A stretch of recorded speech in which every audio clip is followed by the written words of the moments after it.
always want to say 1:30, but I know. um, all right, yeah. So I think that's all of our announcements. Um, so with that being the case, let's get into it here.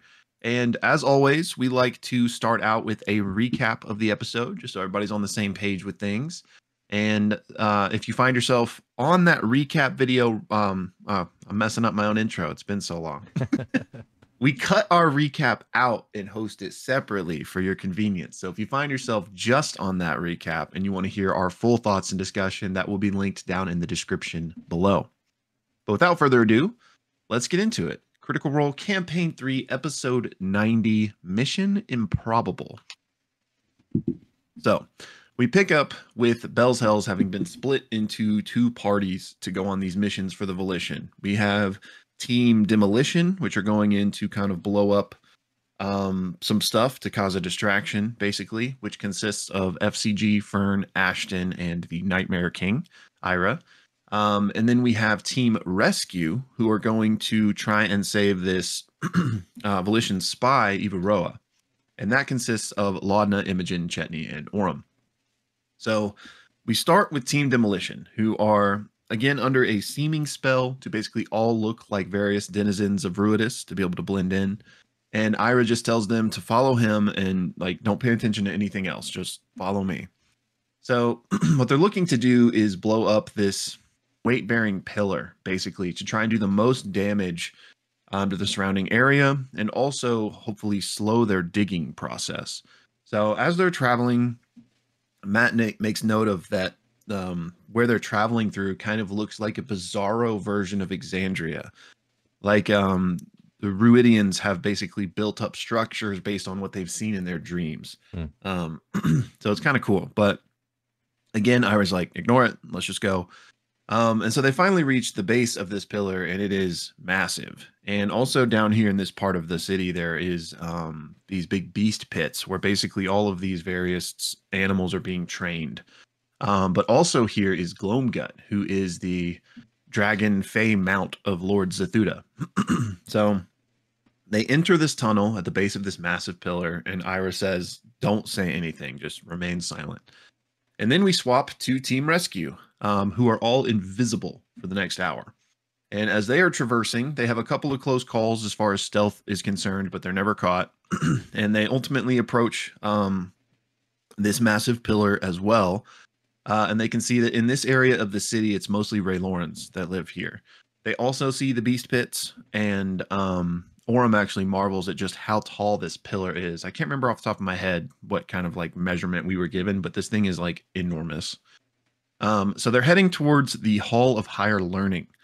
And they notice that it's guarded by several Ray Laurens, and it's also like really high up. Like there are structures on this pillar on the way up, and there's several balconies and stuff. And so they're trying to decide, okay, how are we going to get up here? Should we climb? Should we fly? If we try to cast a spell, that's going to drop our invis. And they've only got about 30 minutes left on the invis at this point as well. But also when they're closer, they do see that there are like branches and stuff coming off of this pillar that might make it easier to climb. So we then swap back to Team Demolition once again, and Ira is guiding them through this tunnel. Carts of glass are being moved in and out. There's miners, there's soldiers, there's different areas like enclaves in this tunnel with barracks and stuff. And Ira eventually steps into one of these side chambers where there are a bunch of Vanguard soldiers standing at attention. And Ira steps in and nods. And again, he is like, I think, disguised as like a Ray Lauren mystic or something. Right. So not like a supremely high ranking person, but like kind of high. So he steps in, and in this room, there are all these soldiers, and then there are these two figures at a table. One of them is Lord Zethuda, and the other is this like massive Ryloran juggernaut with two Abaddons on either side of him. And he's wearing like this massive ornate armor, and he's huge, like 10 feet tall. Makes Zethuda look small.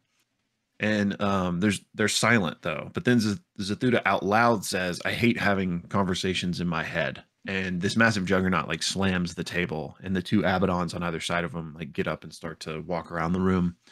And Zethuda says, "What thy will be, Sunder King. The Vanguard's might will see it through." So this other massive creature is the Sunder King. He then gets up, leaves the room, and the Abaddons kind of like return to his side, but one of them kind of stops and focuses on the party. And so Fern casts Speak with Animals and is like, hey, go return to your owner. But it responds and it's like, I smell new meat and I want to try it. So FCG casts Speak with Animals and commands the beast to leave, which it is successful, but command only lasts for 1 round. So it leaves for 6 seconds and then comes right back. However, then there is like this yell and from like outside the room, and the Abaddon like scurries back to presumably the Sunder King that commanded it to return to his side. And then Zathuta's like, everyone get back to work. We then swap back to Team Rescue, and they have made their way kind of underneath where the Hall of Learning is on this pillar. And they're inspecting some of the balconies above. And they basically watch and look out, and then Aurum tells Imogen when it's safe, and she drops her, Imogen and Laudna, excuse me, and Laudna drops her invis to cast Spider Climb, and Imogen then casts a new invisibility on Laudna and herself. So Laudna then starts to climb up this pillar with the rope and the immovable rod, and basically kind of makes her way up to a balcony, trying her best to keep the rope hidden, which is not invisible, and ultimately is able to kind of get the job done. And then everyone else starts climbing up the rope to meet her up there. Chet being the last one, kind of grabbing the rope as he's going and, keeping it with them. So they make it up on this balcony. Luckily, there's nobody there. There's a door. It's locked. Chetney unlocks it, and they go in this room, and it seems to be like a study. And Chet makes a perception check, and it seems to be empty, but he notices there's this smell coming from this bag of supplies that the Volition gave them for this mission. So they open it up, and inside is a Saita, and it's actually Ivaroa's Saita named Gona. And it's annoyed that they took this long to open the bag and let it out. And they ask, when's the last time you saw Ivaroa? And Gona says that they took her down below to the engineering bay. And don't worry, like, I can guide you around here. Like, I can take you to the bay because I'm familiar with this place. So I think it's Chetney, but I don't remember fully, like, grab her. And because she's now, like, on them, she too becomes invisible. So they then say, all right, we need to be careful though, because Chetney and Aurum's invisibility is about to run out. And they're like, okay. We then switch back to Team Demolition once more. They are traveling down this tunnel, and they come to this huge like wall of stone, like thick wall with like a big garage door kind of thing built into it that is closed. They talk about how they could get through this wall, but they ultimately decide to have FCG use the staff to cast one of its abilities called Pass Wall, which basically allows them to kind of create a door, if you will, a passage through. And they find out it's about 15 feet thick, so this is hefty. But they make it through, and on the other side, it's like extremely dark. So Ira makes some light, and they can tell that this is like the freshest dug part of the tunnel because there's no braces on the wall or anything like that. And they can see like the specks of glass at like kind of like the raw materials that are in this dirt as well. And they're like, okay. And so they basically start walking, and they can hear this like whirring of a machine noise. And they ultimately come upon this massive machine that's digging into this pillar, being pushed by a juggernaut. And there are a few other guards around as well. And so they're like, okay, this is what we need to blow up, basically. So Ira, starts getting out these devices, and they're trying to figure out a plan of how they can actually like set them. And FCG is like, well, what would you have done if we weren't here? And Ira says, well, I would have like mentally swayed the guards to basically, ignore us and set the bombs for us, and then we would just leave. And they're like, yeah, we like that idea, so let's do that. So the party then begin approaching the Rylorans and the drill, and that's when we swap back to Team Rescue, but we also go to break for the first half. So Team Rescue is heading deeper into the Citadel and is led by Gona, the Saita. They're traveling down to this engineering bay, and they come down this like very narrow staircase that is then immediately guarded by 2 large juggernauts that are just standing shoulder to shoulder. And this is finally Chetney's moment to use his toys that he's been waiting to use. and takes out two little toys and like throws them under the legs of the juggernauts. They both fail their wisdom saving throws, and they're both distracted for I think like a minute or so. But it allows enough of a distraction for the party to slip through and continue down into the engineering bay.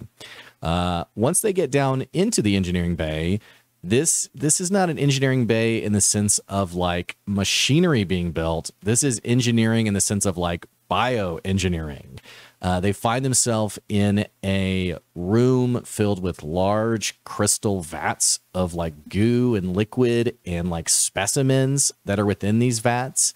In one of these massive vats is a large vidulch, sort of like the crab-like or lobster-like large beasts of Ruidus.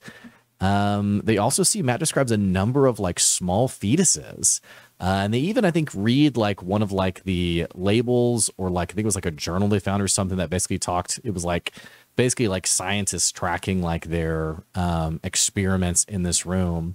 And they also notice there is a mystic, a Reloran, who's working on an autopsy on a figure on a large slab table. And this figure is a Judicator from Vasselheim. They're also looking around, and they eventually see Everoa is in one of these vats. And Gona is very much panicked and keen to get Everoa out of there. So they talk a lot about what they should do, and they ultimately decide like we just need to either try to stealth around or like pull out weapons and just make this happen. But before they actually make that decision, we actually cut back to Team Demolition, and Ira is the resident spellcaster to help the party make this mission happen. He casts Dominate Person on a couple of the guards, and Matt has FCG roll their saving throws. And also the guards are very much like wondering like, who's this party? What are these people doing here? And I think it's Ashton, who has a low charisma, actually fails his maybe a persuasion check. I can't remember, but is immediately grabbed by one of these guards by the throat, who's like, who are you? What are you doing? Why are you here? I think Ira casts Polymorph on that guard. And there's very quickly like this conversation where Ira's like, hey, so how much time should I put on the devices? And FGG is like, we should probably do like a minute. And he's like, okay, great. And then FGG is like, did you just set it? And he's like, yeah, I did. And very much, you know, on brand with Ira, this agent of chaos.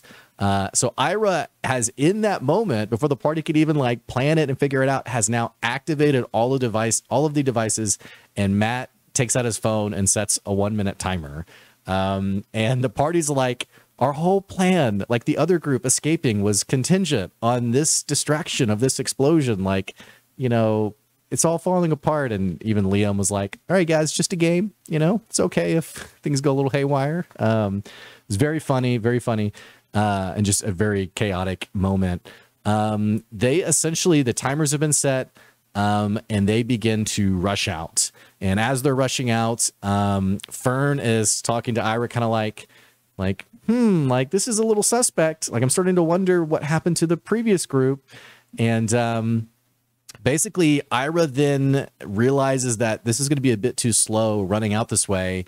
Dimension Doors grabs Fern, leaves Ashton and FCG behind in this tunnel running out, and they appear back at the top of above these like tunnels, essentially. It's around this time that the detonation happens. The tunnels are consumed with fire. There's very much like this sort of like bulging explosion beneath the feet of Fern. The entire earth just like rips open. Fern actually almost falls back in before Ira comes over and sort of begrudgingly helps her get back out. And then Ira's gone. Ira disappears. Meanwhile, FCG and Ashton, they're running as fast as they can. I think Ashton actually goes his elemental form so he can move quicker through the rock, and is like, we just got to do this.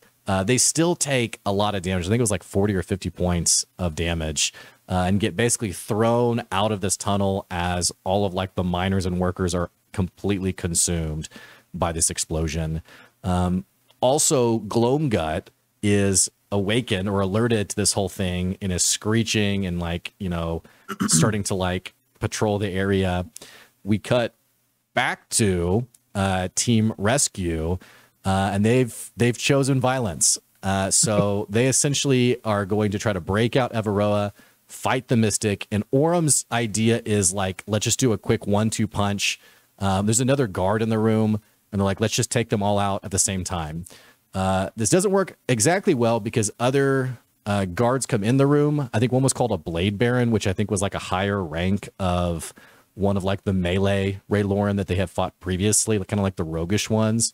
But also through all of this, the large vat holding the Dulce gets broken and it falls out and is alive and active. So they also have to fight this Vidulch as well. And skipping some of the, not getting too in the weeds on the combat, there is a really awesome how do you want to do this from Chetney, where he like drags his claws up the torso of the Vidulch and then like separates its rib cage. And, you know, Travis just like, you know, full blown crazy person is like, then I drink the blood. And it's like, all right, man, you killed it. You're good. They basically grab Everoa. They rush out. We cut back to the other party. Fern reconnects with FCG and Ashton, and they're like, let's get the heck out of here. And it's around this time that they see in the distance another building. The ceiling of that building, like the top of it, explodes, and this streak of purple energy comes out of it like a bullet. And the party, it looks like Imogen. Meanwhile, Fern and Imogen hear like this scream within their minds. The party Team Rescue is just trying to rush to get out of this place. There's guards swarming in. There's like a 10-minute track of them like avoiding guards and like sneaking through. Imogen has cast a 6th level invisibility on everyone, and they eventually find a balcony that's in this room that's being, there's one of the Ruby Vanguards kind of like hiding out because of all this chaos. They just pass by them and drop a rope and just rappel down out of this balcony. And then similarly, they see this explosion of purple energy, now realizing this is Liliana and that the assassination has failed on her. And they hear in their minds, did she know? And that is the cliffhanger for this episode 90, Mission Improbable. And don't forget, if you're watching just the recap, if you click the link in the description, you'll get our full discussion on the episode.